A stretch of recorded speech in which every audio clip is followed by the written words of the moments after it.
Hi people, how are you? In this era of getting paid for everything, getting billed for everything, I hope we begin to look beyond being paid. Yes, I know even the Bible supports that a laborer deserves his wage. But I'm telling you, from experience as a business owner, as a business manager, sometimes you don't get paid. Sometimes you don't have to be paid. Sometimes not being paid is the foundation to getting something big.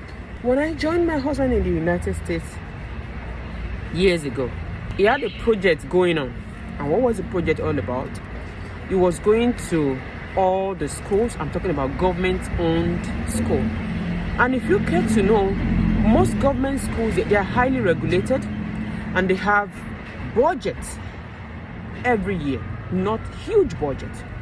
But guess what? My husband volunteered to do this for free. And what was he doing? He was taking food to school to teach people about Nigerian food.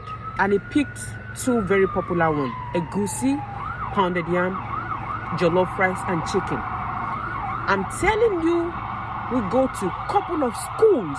First of all, you have to contact them, get their permission, and we do it for children.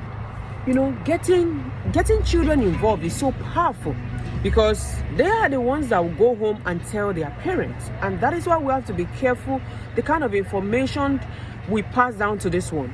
And he was doing that. We'll go to these schools. They'll give us like maybe 30 minutes or an hour, and we'll take the food. First of all, you have to talk to the children. You have to mind the kind of language that you use.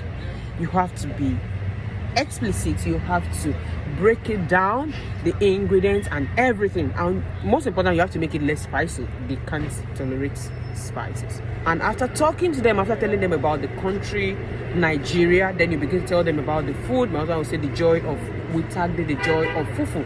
And we were doing this for free. There was a time I called him as a side. I said, what do you intend to achieve with this?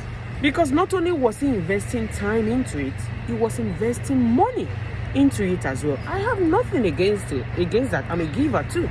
But I look at the time it takes and everything. We pay the staff that work with us at that time. We fuel the vehicle, the food and everything. But I key into that vision of ease. Trust me, 100%. And we did that. And when I asked him, one of the things he told me was that, that is one of the ways I want to give back to the society. If we reach these little ones, it's cool. Nigerian food is beyond Nigerians. Nigerian food is not for Nigerians anymore. Our food is global. Our food is the world itself. I can boldly say that. I run a family business that has been in existence for the past 15 years. And I can tell you that 80% of our customers are non-Nigerians. So when they come, not only have we created an ambience for them to be comfortable, for them to network, but also for them to learn, to have that feel of home and to understand the food, okay? So it's not just for them to come in and eat. We make them understand the food and literally fall in love with the food. Some of them get used to the food. If you see a Jewish guy coming in, put their hands on the pounded yam and twist it and wrap it. But that's not where the story is going. You want to put anything in the car? Oh, and it did that. It was reaching out. It was giving out. You want something? Give me a minute. Okay? It was reaching out. It was doing that for free. It wasn't being 2 years down the line. Of course, you can't continue it for long. We had couple, and none of the schools stopped us. They loved it. And by the time you see these children enjoy this food, my goodness, if you see the joy, some of them will come back and give me a hug. Thank you, Chef. Look, that is the joy. That is just what we wanted. That is just what means the world to us. Oh, thank you. They love the food, egusi. Some of them would come back. Some of them would tell their parents. Some of them would go home. And over time after that, the way it is with food. When you try something for the first time, you like it. You want to come back and try. Sometimes you've had to hold family gatherings for some of these children. When I tell you, when you choose to offer certain things for free, it's an investment. The universe would always remember, okay? And nothing you do for these little ones, these leaders that we are grooming, this future that God has put in our care, these ones that we are raising, these treasures, these precious ones, there's nothing we do for them that is a waste, that I can tell you. And guess what? I'm back. And one of the things, I'm sorry. My son just said, come out of the car. And I said, hey, Mom, you look so good. Oh my goodness, I'm blushing. Back to the store, and that's beautiful for me. That's awesome. That makes my day. It makes me happy. I know I'm beautiful, but when your son looks at you and say that to you, he said, I just want to get a hug. Who am I not to pause this filming and go give that brilliant, handsome son of mine a hug? I did. I love to hug. Trust me, I love it. You know, nothing you do for these precious little ones that goes into a waste. Years and years after he has made this huge investment, like I said, he did it not for the intention of getting any patronages or any kind of referrals. Like he said, he's a passionate restaurateur. He's a passionate chef. He loves to it. I don't think he wants to do anything in this life other than owning, building restaurants, building people, helping humanity. And he will do it even if he doesn't get paid for it. There are times they will have events in the neighborhood and they will just call me, babe, okay, we need 2 pounds of jollof rice. They're picking up in 2 hours. So I'll be like, am I getting payment from this? They say, no, they already paid. 2 days after I will tell them, you know they did not pay. I gave it to them for free. The day you come in and say to me that you have given out this business empire out for free, I will not argue. I will follow you anywhere. You know, years and years after he has made this investment, we've played host to some of this family. Some of them we can't even remember. It is after they are done eating that some of the kids will come back and say, hi, can I take a picture with the chef? He was at my school 3 years ago. There's this little girl that came here a couple of months ago. Oh my God, a white girl. And she said, hi, is the chef around? I know you. I think I know you. I said, what did I do? I hope it wasn't one of. Tell me what. Oh my goodness, that was 3 years ago. This 8-year-old didn't forget. And he brought his parents. And they had, yes, it was a table of 9 when they came. What was it that we gave them? It was probably a plate of food and a portion of chicken that I tasted when my husband was introducing this food to them. And the family have been bringing their families and everything. When it was African Day, the city would release some of the kids in school. They'll put them in the bus and drive them down to the restaurant. But then if you are working, you may not even get a space to sit.